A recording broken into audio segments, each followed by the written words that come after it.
Hi, my name is Minta, and I just wanted to make this video to quickly outline the steps that I take to go from an idea, whether it's mine or a client's, to a finished video that is not very high budget, but just is there to tell a story. I'm just talking about this maybe if there's someone who wants to start making videos or wants to start using the video format to tell stories, then I just hope that this can maybe inspire you to just go for it. Like you can start with a phone, maybe a mic like this one or the tiny lav mics or something, just to start exercising your storytelling muscle, to figure out what's the best way to communicate something in a way that feels concise, transparent, engaging, fun, and at the same time is clear enough. I am just gonna not blabber anymore. I just wanted to outline the steps that I take. I cut them up into 8 steps. They might look very straightforward, and I'm gonna use an example of the latest client that I had. So I'm just gonna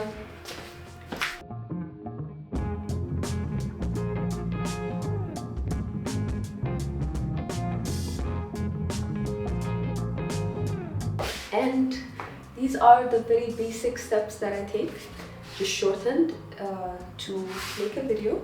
And it starts with just sitting down with the person I'm trying to tell the story with and just talking about the story, or talking about what it is that we want to relay and what it is that we want to have by the end of this collaboration. So the question is, what are we making? It could be a video, but first of all, what kind of video?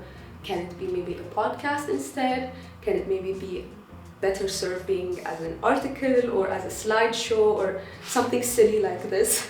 So I always hope that we don't limit our medium. So what are we making is the main thing, or the main question that I try to answer, and generates more questions that would be signs of areas that we have to properly look at and explore. So this is the what are we making stage, and then there's the storyboard stage, which is when I come up with a very simple sketch of visual framework of what we're going to make. So if you've seen a comic book, or maybe you've seen a movie or something behind the scenes, they storyboard shots, and then you can have all of the shots and all of the actors and everyone in position before you actually start filming. So I did this, or I used to do this for years before for my sand animation project. So for that, you actually need the storyboard because you're making the story from scratch, right? It's a sand medium on a glass table and you're drawing with the sand. So that's all you have, and you need to know what your end result is going to look like before I actually go from visual to visual to visual. But this is something that I carried to filming videos as well, and to other kinds of videos. But the storyboard just helps everyone be on the same page, and it's easier to talk while staring at a drawing, while looking at a drawing and being like, hey, I think it's better if we move the shot this way and that way, and it feels like everything is coming together ahead of time, and like any weaknesses in the story or any gaps would be easier to identify. So even if it's someone who's just talking about the story, there's gonna be B-roll, or there's gonna be references that we'll be showing, so I'll add that in the storyboard.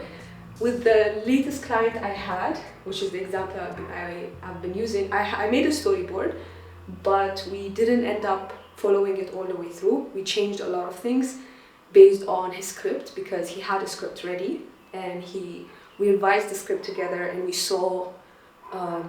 edited it and everything to make sure that the flow made sense. And then we revised the storyline. I mostly covered this, but this is what we do when we sit down. This is very important again. As you can see, even though this is the short version, I make sure to include this in as many steps, or to show that this part is actually lengthy and important, because this is the part where we're really getting the bone of the story, and we're really getting just the meat, and it's just the most important part of the story. So like the visuals can be beautiful, the cinematography can be nice, and in my case I don't really use like multiple cameras or a crew and everything, so it's the strength doesn't really lie in the technical aspects as much. I'm not making a big budget Hollywood movie. I feel like the video format is so much more than just, you know, movies and cool production. I feel like there's a place for that, and then there's a place for simpler, just communicative videos like this one, where you're just trying to relay something, whether it's an explanation or you're trying to remember a book. In this case, this was for the 40-year anniversary of the book that my client wrote. It's at Saba, The Roots of a Disputed Flower, and he was telling me that the ideas he wrote about in his book and that he shared in his book are much more relevant now than they were. So they've become increasingly relevant. So he wants to just summarize it, get the gist of the book. It's a thick book, so getting the gist of it, it would be challenging. So, but he wants it to be more accessible, and it would still be an academic, more academic leaning video, but he wanted it to be for general audiences, for anyone who's curious about the city, about the history of the city, and so on. So we had to revise the storyline, and then comes action. This is where we film, we have the setup and everything, and we sat down, and he, in this case, would talk or read out his script, and we had the placements for all of the B-roll ready in the script, and B-roll that we later on decided to add extra footage and everything. So after that, we had to film the B-roll and collect references. So this included maps, it included different videos that I took of him explaining parts of the book that were more, we just wanted to zoom in on those parts because they were kind of key areas that he covered in the book. So we went from that, and then next came the longest part, which is stitching this video together. And then we have to review it together. So when we reviewed the result, we realized that there were several gaps in the story that we wanted to cover and that would make sense and help the story flow easier from one point to another. So then we ended up, we would review the result, and then so we added the missing part. So it was sometimes as easy as recording on the phone because we had a couple of rounds of revisions. So we would either record on a phone or record on a mic, or even include new footage, more action. So this missing part could be something that needed refilming, or it was something that we just added by audio or just with a recording, and then we had extra B-roll that we added here. And then we had to go back to reviewing the result. So this was when we would see the video from front to back, from beginning to end again. And then a couple of times we had to go back and add a few parts that we felt was missing. And then we went on and on with the cycle. We repeated it a couple of times until we felt like, okay, I think now we are done.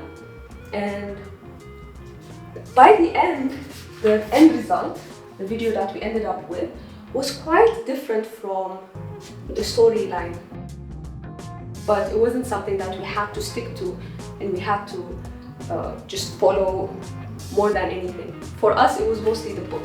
So the storyboarding in the book was, referring the book was very important. And I hope this is helpful for anyone who wants to make videos. And if you want to collaborate on a project like this, then feel free to send me a message. And I hope you have a wonderful rest of your day.